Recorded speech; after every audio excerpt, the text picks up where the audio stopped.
Ready అయిపోయినాం. ఇవాళ date. ఇంకా ద్వారకాలో ఇంకా కొన్ని టెంపుల్స్ ఉన్నాయి, అవి చూడడానికి వెళ్తున్నాం ఇప్పుడు. ఇప్పుడే ఆల్మోస్ట్ ఇప్పుడు ఇంకా 7:30 అవుతుంది. ఇంకా బయటకు వెళ్ళిపోవాలా. వెళ్ళి ఇంకా ఫస్ట్ ఏ ప్లేస్ చూస్తాం అనేది నేను తర్వాత అప్డేట్ ఇస్తాను. ఇప్పుడు వెళ్ళి ఫస్ట్ బ్రేక్ఫాస్ట్ లేకపోతే టెంపుల్స్ చూసుకున్న తర్వాత బ్రేక్ఫాస్ట్ చేస్తాము. ఆల్మోస్ట్ 9-9:30 కదా. ఖుషి రెడీయా అక్క? ఖుషి రెడీయా? ఫుల్ చలిగా ఉంది. మార్నింగ్ 7:30 అవుతుంది. ఇప్పుడు స్టార్ట్ అయిపోతాం. ఫుల్ చలి ఉండే ఇంకా నేను ఒక టీ తాగినాను. ముందు రోజు నైటే మేము ద్వారకాధీష్ టెంపుల్ చూసాము. ఇంకా నెక్స్ట్ డే కూడా మార్నింగ్ వెళ్ళి ఒకసారి మళ్ళీ చూసేసి వచ్చాము. ఈ టెంపుల్కి పక్కనే ఇంకా గోమతి ఘాట్ అని ఉంటుంది. సో ఇంకా నెక్స్ట్ అది వెళ్ళి చూసేసి వచ్చాము. ఆ తర్వాత ఇంకా మేము బ్రేక్ఫాస్ట్ చేసేసాము, పిల్లలు మేము. బ్రేక్ఫాస్ట్ అయిపోయాక మేము ఇంకా అక్కడ నుంచి రుక్మిణీదేవి టెంపుల్కి స్టార్ట్ అయ్యాము. ఇంకా అక్కడికి రీచ్ అయ్యాము. ఈ గుడి పక్కనే చిన్న ఇట్లా రివర్ లాగా ఉంది అండ్ ఇదే temple. Dwaraka trip is incomplete without Rukmini Devi temple. So మనం ద్వారకా వచ్చినామంటే ఖచ్చితంగా రుక్మిణీదేవి టెంపుల్ రావాలి. కృష్ణుడి మొదటి భార్య ఈ రుక్మిణీదేవి.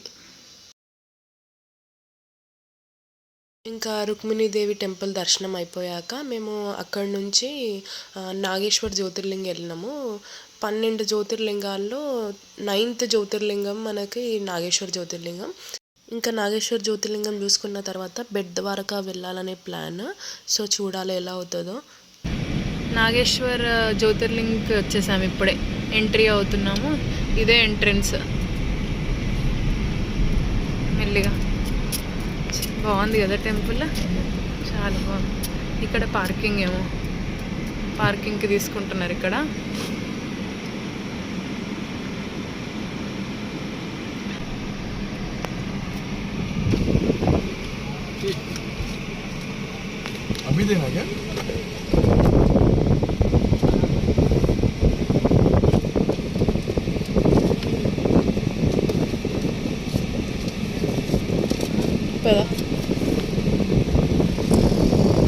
పిల్లలు పడుకున్నారు.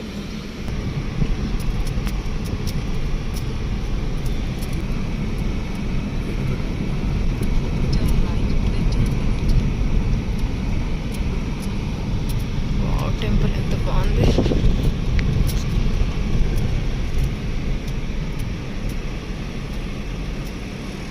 పార్క్ చేసి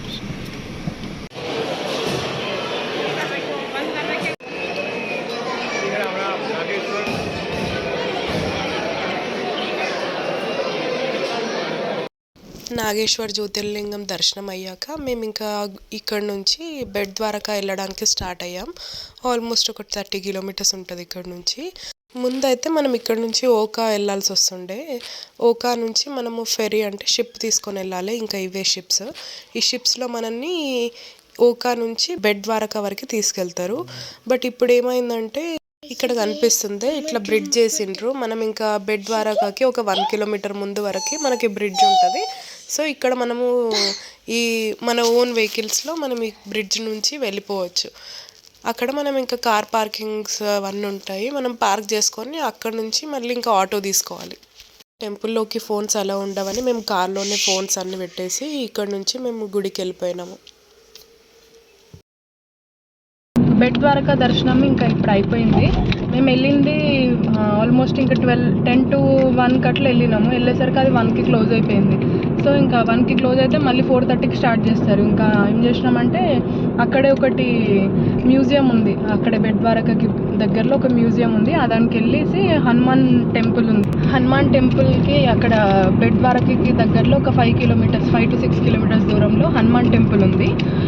హనుమాన్ టెంపుల్ ఏంటంటే హనుమంతుని కొడుకుంటాడు, కొడుకుతో కలిసి ఇద్దరు కలిసిన టెంపుల్ అది. ఇది ఇక్కడే ఉంది ఫస్ట్. సో అది వెళ్ళి చూసేసి వచ్చాము. ఇప్పుడు నెక్స్ట్ శివరాజ్పూర్ బీచ్కి వెళ్తున్నాము.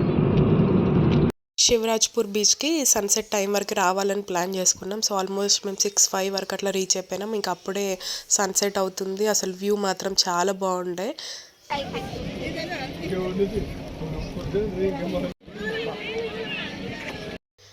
పిల్లలు మంచిగా చాలాసేపు వాటర్లో ఆడుకున్నారు.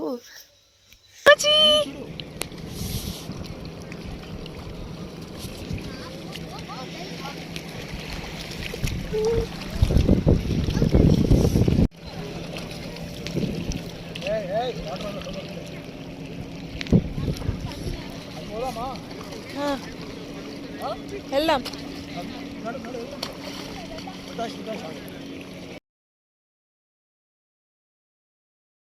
బీచ్ నుండి ద్వారకాలో రూమ్ తీసుకున్నాము, అక్కడే స్టే చేసాము. అండ్ రూమ్కి వెళ్ళిపోయి ఫ్రెష్ అయిపోయి ఇంకా డిన్నర్ చేయడానికి బయటికి వచ్చాము. ఈ వ్లాగ్ని ఇక్కడితో ఎండ్ చేస్తున్నాను. మళ్ళీ నెక్స్ట్ వీడియోలో కలుద్దాం. Until then bye.